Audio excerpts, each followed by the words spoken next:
दिवाली की ये जो रौनक है, हवा में एक अलग सी खुशी है। और हाँ, बहुत से लोगों के लिए साल भर की मेहनत के बाद वो बोनस का इंतजार भी। बिल्कुल। पर ये बोनस जो हमें त्योहार पे मिलता है, क्या ये हमेशा से था या ये बस मतलब कंपनी की उदारता है? ज्यादातर लोग शायद यही सोचते हैं, एक एक्स्ट्रा पेमेंट। हाँ, लेकिन सच तो ये है कि इसके पीछे एक बहुत बड़ा संघर्ष और एक अहम अधिकार की कहानी छिपी है। और ये कहानी हमें उस दौर में ले जाती है जब भारत में मजदूरों के अधिकार लगभग थे ही नहीं। और इस कहानी के नायक हैं डॉक्टर भीमराव रामजी अंबेडकर। बिल्कुल। आज हम इसी छुपी हुई कहानी को थोड़ा गहराई से समझने की कोशिश करेंगे। जी। हमारे पास स्रोत के तौर पर अंबेडकर मजदूर अधिकार और दिवाली बोनस शीर्षक वाले एक लेख के कुछ अंश हैं, और हमारा मकसद है इस बोनस के इतिहास को जानना, बाबा साहेब अंबेडकर की इसमें जो भूमिका रही उसे समझना। और ये देखना कि कैसे एक अधिकार के लिए संघर्ष किया गया। हाँ, ये समझना कि ये बोनस कोई तोहफा नहीं है। बिल्कुल नहीं, ये एक लड़ाई का नतीजा है। चलिए शुरू करते हैं उस समय से। हालात क्या थे तब? हाँ, तो बात हो रही है ब्रिटिश राज के भारत की। आज शायद कल्पना करना भी मुश्किल हो, लेकिन फैक्ट्रियों में काम करने वाले मजदूरों की असल स्थिति क्या थी उस वक्त? स्थिति देखिए, बेहद खराब थी। आज हम 8 घंटे की शिफ्ट की बात करते हैं, तब तो काम के घंटे तय ही नहीं थे। 12 घंटे, 14 घंटे, कभी कभी तो 16 घंटे काम कराना बहुत आम बात थी। 16 घंटे? जी। और किसी तरह की छुट्टी, खासकर त्योहारों पर, वो तो आप भूल ही जाइए। मतलब दिवाली होली पर भी छुट्टी नहीं? छुट्टी तो दूर, कई बार तो त्योहारों पर काम का बोझ और बढ़ जाता था ताकि प्रोडक्शन टारगेट पूरे हो। स्वास्थ्य, सुरक्षा, आराम, ऐसी कोई चीज मजदूरों के लिए थी ही नहीं। और मालिकों का या उस समय की सरकार का रवैया, क्या उन्हें कोई कोई फिक्र थी इन हालातों की? फिकर? अरे रवैया पूरी तरह से उदासीनता और शोषण का था। मजदूरों को इंसान समझा ही नहीं जाता था। उन्हें बस, आप कह सकते हैं, उत्पादन का एक पुर्जा, एक औजार माना जाता था। ये उनके परिवार की, उनकी खुशियों की कोई कीमत नहीं थी। दिवाली जैसे त्योहार वो बस दूसरों के जगमगाते घर देखकर ही मनाते थे।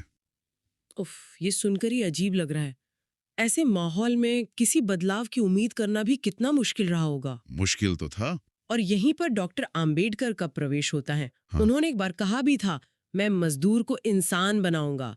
ये सिर्फ एक वाक्य नहीं था, शायद एक मिशन था उनका। निश्चित रूप से ये एक मिशन ही था।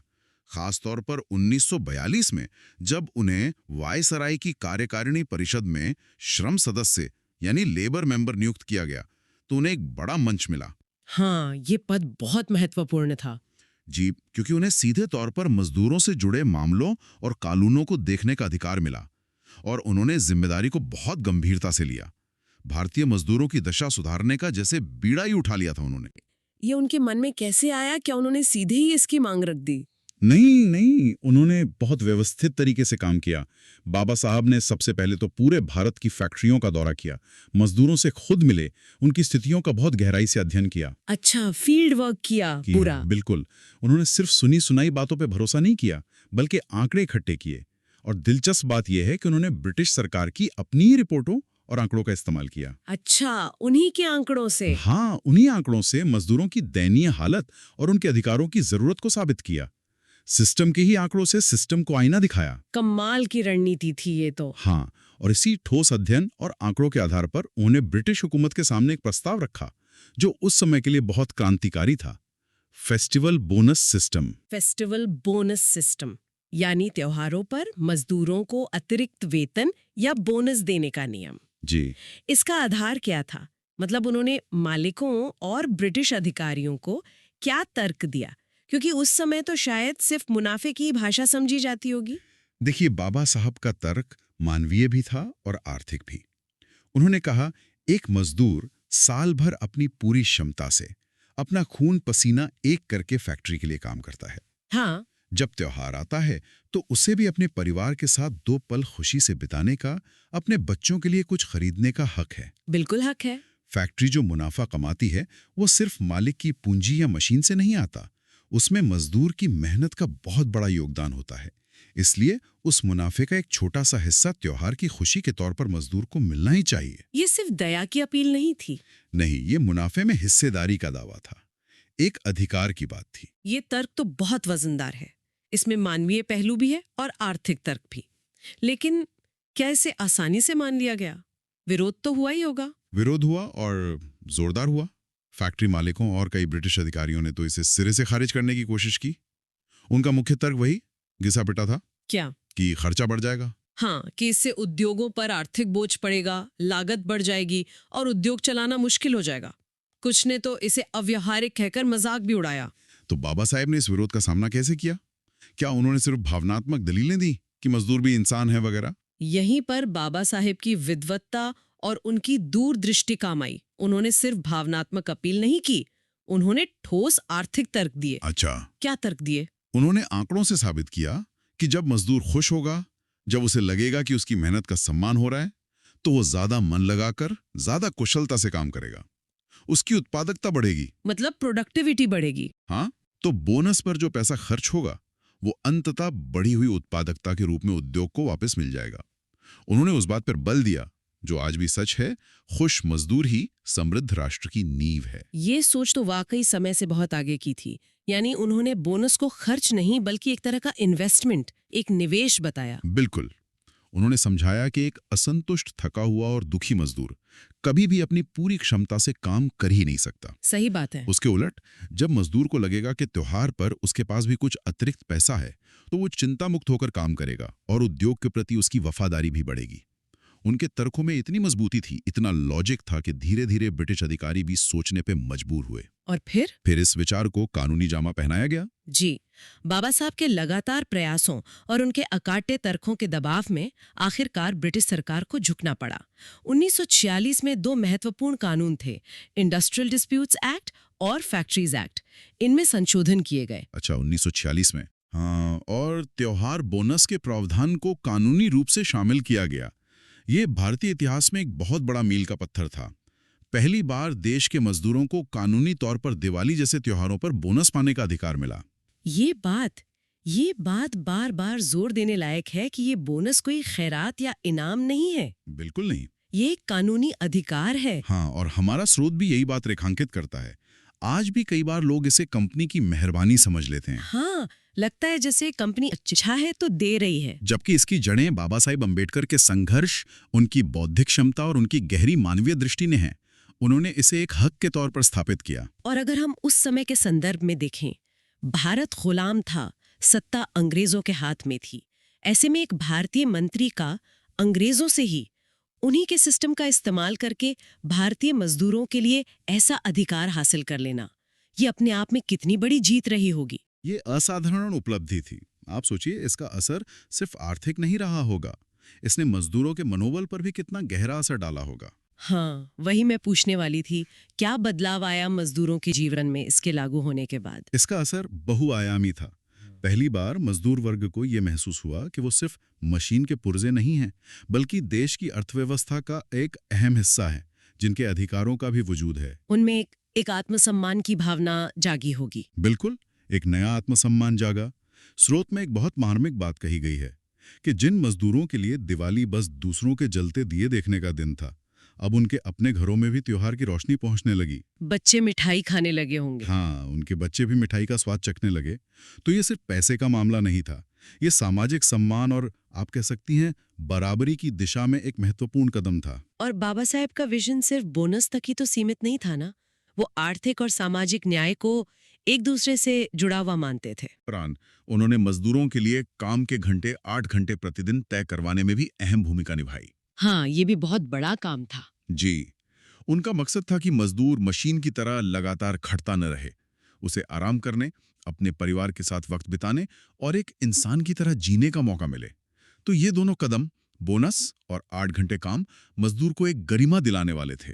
लेकिन आज के दौर में जब हर साल बोनस की बात होती है, ऑफिसों में चर्चा होती है, क्या हमें इसके पीछे का ये संघर्ष, ये इतिहास याद रहता है? अक्सर नहीं।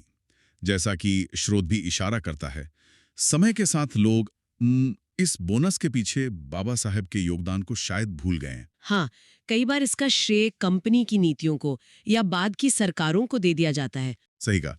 लोग ये भूल जाते हैं कि इसकी नींव उस मुश्किल दौर में बाबा साहेब ने रखी थी, जब मजदूरों के अधिकारों की बात करना भी आसान नहीं था। और स्वतंत्र भारत में भी इसी नींव पर आगे काम हुआ। निश्चित तौर पर आज़ादी के बाद 1965 में भारत सरकार ने पेमेंट ऑफ बोनस एक्ट यानी बोनस भुगतान अधिनियम पारित किया। अच्छा, 1965 में। हाँ, इस कानून ने बोनस की व्यवस्था को और ज्यादा संस्थागत और व्यापक बनाया। लेकिन ये कानून भी उसी सोच और उसी संघर्ष की निरंतरता थी जिसकी शुरुआत बाबा साहेब ने 1940 के दशक में की थी। ये उसी बीज का पेड़ था जो उन्होंने रोपा था। यानी इस बोनस का महत्व सिर्फ आर्थिक नहीं है बल्कि ऐतिहासिक और प्रतीकात्मक, सिंबॉलिक भी बहुत ज्यादा है। हाँ, बिल्कुल। ये बोनस सिर्फ कुछ रुपयों का बंडल नहीं है। ये उस हिम्मत और उस दूरदृष्टि का प्रतीक है जो डॉक्टर अंबेडकर ने गुलाम भारत में दिखाई। उन्होंने उस समय की सबसे बड़ी ताकत, ब्रिटिश हुकूमत और शक्तिशाली फैक्ट्री मालिकों के सामने भारतीय मजदूर की आवाज को बुलंद किया। उन्होंने एक तरह से उन्हें चेतावनी भी दी थी, है ना? हाँ, उन्होंने स्पष्ट कहा था, अगर आप मजदूर की मेहनत का सम्मान नहीं करेंगे, उसे उसका हक नहीं देंगे, तो आपके ये बड़े बड़े उद्योग टिक नहीं पाएंगे। ये सिर्फ भावनात्मक बयान नहीं था। नहीं, इसमें गहरी आर्थिक समझ भी थी। उन्होंने समझा दिया था कि शोषण पर आधारित व्यवस्था लंबे समय तक चली नहीं सकती। और क्या वाकई बोनस लागू होने के बाद उद्योगों पर सकारात्मक असर पड़ा, जैसा बाबा साहेब ने तर्क दिया था? स्रोत के अनुसार हाँ, ऐसा देखा गया कि बोनस सिस्टम लागू होने के बाद मजदूरों के मनोबल में वृद्धि हुई, उनका अपनी कंपनी के प्रति जुड़ाव बढ़ा और इसका सकारात्मक असर उत्पादन पर भी पड़ा। अच्छा, ये एक तरह से बाबा साहेब के तर्क की पुष्टि थी कि संतुष्ट और सम्मानित महसूस करने वाला मजदूर ही बेहतर काम करता है। बाबा साहेब ने सिर्फ अधिकार दिलाए ही नहीं, उन्होंने मजदूरों को अधिकार हासिल करने का तरीका भी सिखाया। उनकी वो प्रसिद्ध विचारधारा, हाँ, उनकी विचारधारा का सार उनके उन 3 शब्दों में है, एजुकेट, एजुटेट, ऑर्गेनाइज। शिक्षित बनो, संघर्ष करो, संगठित रहो। बिल्कुल। उन्होंने मजदूरों को समझाया कि अपने अधिकारों को जानने के लिए ज्ञान जरूरी है, शिक्षित बनो। उन अधिकारों को हासिल करने के लिए आवाज उठाना और लड़ना जरूरी है, संघर्ष करो। और इस लड़ाई को जीतने के लिए एकजुट होना जरूरी है, संगठित रहो। बोनस का अधिकार मिलना इसी विचारधारा का एक सफल उदाहरण है। तो ये बोनस महज एक भुगतान नहीं? बिल्कुल नहीं। जब दिवाली पर बोनस हाथ में आए तो ये सिर्फ नोटों की गिनती नहीं होनी चाहिए। हाँ, ये याद करने का मौका होना चाहिए कि ये उस संघर्ष से आया है जिसने एक दबे कुचले वर्ग को सम्मान और अधिकार दिलाया। ये बाबा साहेब के उन विचारों का मूल्य है जिन्होंने कहा था कि हर इंसान बराबर है और हर मेहनत का सम्मान होना चाहिए। ये एक छोटी सी रकम में लिपटी हुई सामाजिक क्रांति की कहानी है। तो अगर हम आज की इस पूरी चर्चा को समेटें तो दिवाली पर मिलने वाला बोनस डॉक्टर भीमराव अंबेडकर के अथक प्रयासों, उनकी गहरी मानवीय संवेदना और उनकी असाधारण दूरदृष्टि का एक ठोस परिणाम है। सही कहा। ये सिर्फ आर्थिक सहायता नहीं बल्कि मजदूरों के लिए सम्मान, अधिकार और सामाजिक न्याय की लड़ाई में एक मील का पत्थर है जिसे कड़े संघर्ष के बाद जीता गया था। और शायद अंत में हम सबके लिए सोचने वाली बात यह है, जैसा कि स्रोत भी इशारा करता है, अगली बार जब बोनस मिले तो क्या हम एक पल रुक कर सोचेंगे कि ये सिर्फ कंपनी की पॉलिसी या सरकारी नियम नहीं है, बल्कि ये एक ऐतिहासिक लड़ाई और डॉक्टर अंबेडकर जैसे महापुरुष के विजन का नतीजा है। क्या हम आज उन अधिकारों का उतना ही मूल्य समझते हैं जितनी मुश्किल से उन्हें जीता गया था, या वक्त के साथ हम उन्हें सामान्य मानकर उनके पीछे के संघर्ष को भूलते जा रहे हैं? ये सवाल वाकई हमें उस विरासत का सम्मान करने के तरीके पर सोचने को मजबूर करता है। जी।